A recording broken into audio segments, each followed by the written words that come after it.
નરેન્દ્રભાઈ મોદીના જન્મદિવસ નિમિત્તે ભુજમાં દિવ્યાંગોને જર્મન ટેકનોલોજીના અત્યાધુનિક કૃત્રિમ અવયવોનું અર્પણ કરાયું। ભુજ ખાતે વડાપ્રધાન નરેન્દ્ર મોદીના જન્મદિવસે કચ્છના સાંસદ દ્વારા યોજાયેલા દિવ્યાંગોને કૃત્રિમ અવયવ અર્પણના કાર્યક્રમમાં પૂર્વ રાજ્યમંત્રી તારાચંદભાઈ છેડાએ જાહેરાત કરતા દિવ્યાંગોના ચહેરા પર ગજબનો ઉત્સાહ છવાઈ જવા પામ્યો હતો। આ તકે તેમણે પોતાની સંસ્થાના માધ્યમથી આગામી 3 વર્ષ દરમિયાન જિલ્લામાં જેટલા પણ દિવ્યાંગો મોજૂદ હશે તે તમામને કૃત્રિમ અવયવ મળી રહે તેવા પ્રયાસો કરવાની ખાતરી ઉચ્ચારી ઉમેર્યું હતું કે આ માટે રૂપિયા 1 કરોડથી પણ વધુ રકમનો ખર્ચ કરવા પણ પોતાની સંસ્થાની તૈયારી છે। આ માટે જરૂર પડે પ્રસાર પ્રચાર દ્વારા અરજીઓ મંગાવીને દિવ્યાંગોને ક્રમશઃ કૃત્રિમ અવયવ અર્પણ કરીને દોડતા લગતા સાયકલ ચલાવતા કરવામાં આવશે। અંતમાં તેમણે છેલ્લા 2 વર્ષથી દેશના વડાપ્રધાન તરીકે નરેન્દ્ર મોદીએ સમગ્ર દેશનું નામ ઊંચું કર્યું છે ત્યારે સ્વાભાવિકપણે જ તેમના આજના જન્મદિવસે સમગ્ર દેશમાં ગુજરાત કચ્છ સહિત તમામ તાલુકા અને ગામ લેવલે અનેકવિધ કાર્યક્રમો થકી ઉજવણી કરવામાં આવે અને નરેન્દ્ર મોદીને પણ શોખ છે ભગવાને જેમને અન્યાય કર્યો હોય તેવા લોકોને વિવિધ સમાજો દ્વારા ન્યાય મળે। આ વાતને સાંસદ વિનોદ ચાવડાએ આગળ ધપાવી છે। આજે કચ્છના 5 જેટલા દિવ્યાંગોને કૃત્રિમ અવયવ અર્પણ કરવાનું જે કામ કર્યું છે તે સલામ કરવાની યોગ્ય છે। વર્તમાન દેશના વડાપ્રધાન આદરણીય નરેન્દ્રભાઈનો જન્મદિવસ આજે પૂરા ભારત વર્ષમાં ઉજવાઈ રહ્યો છે। કચ્છમાં પણ ઠેક ઠેકાણે તાલુકા મથકો અને ગામડામાં વિવિધ સેવાકીય કેમ્પો દ્વારા એમના જન્મદિવસની ઉજવણી થઈ રહી છે। કચ્છના સાંસદશ્રીએ પણ આજે એક વિશિષ્ટ પ્રકારના કાર્યક્રમનું આયોજન કરી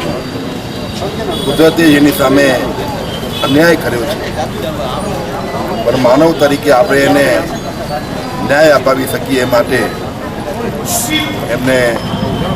ભાવ્ય આપવાનો એક કાર્યક્રમ રાખ્યો હતો।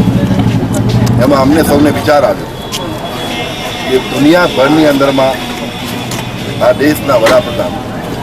આ દેશને ગૌરવ મળે એવું જો કામ કરતા હોય તો હજી 3 વર્ષ જ્યારે બાકી છે ત્યારે આખું કચ્છ ભાજપ પરિવાર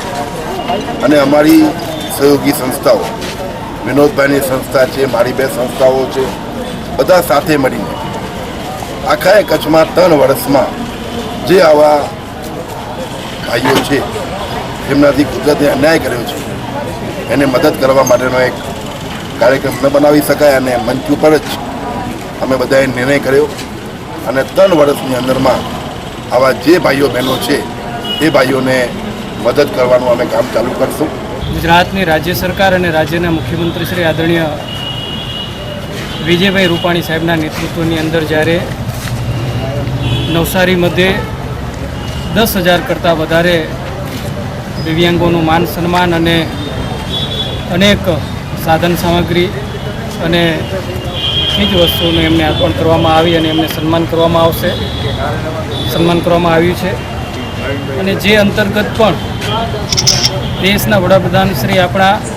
કોઈ પણ અપંગ ભાઈ બહેન હોય અને દિવ્યાંગ શબ્દથી સન્માનિત કરીને એમના જીવનની અંદર પણ ખુશિયાલી આવે અને એક નવો રાહ બતાવીને અમને પણ એક વિચાર આવ્યો અને મારા જન્મદિવસ અંતર્ગત પણ આવા 4 દિવ્યાંગ ભાઈ બહેનોને પગ અને હાથનું વિતરણ કરવામાં આવ્યું જે જર્મની ટેકનોલોજીના કૃત્રિમ હાથ હતા અને એ જ સિલસિલાને લઈને આજે જ્યારે દેશના વડાપ્રધાનશ્રીનો જન્મદિવસ છે ને આજે સમગ્ર અમારા ભારતીય જનતા પાર્ટીના આગેવાનોની સમક્ષ અમારું સમાજ નવનિર્માણ ટ્રસ્ટ અને લોક સાર્વજનિક ટ્રસ્ટના સંયુક્તપણે આજે અમે 2 ભાઈઓને અમે પગનું વિતરણ કર્યું અને 3 ભાઈઓને હાથ આપીને એને સન્માનિત કર્યા છે। એટલું જ નહીં, એક ભાઈના 2 હાથ આપીને એમના જીવનની અંદર એમના દુઃખમાં સહભાગી થવાનો પણ અમે એક નાનો પ્રયાસ કર્યો છે અને દેશના વડાપ્રધાન શ્રી નરેન્દ્ર મોદી સાહેબના જન્મદિવસની ઉજવણી અમે એક અનેરા કાર્યક્રમથી આજે કચ્છ જિલ્લાની અંદર કરી।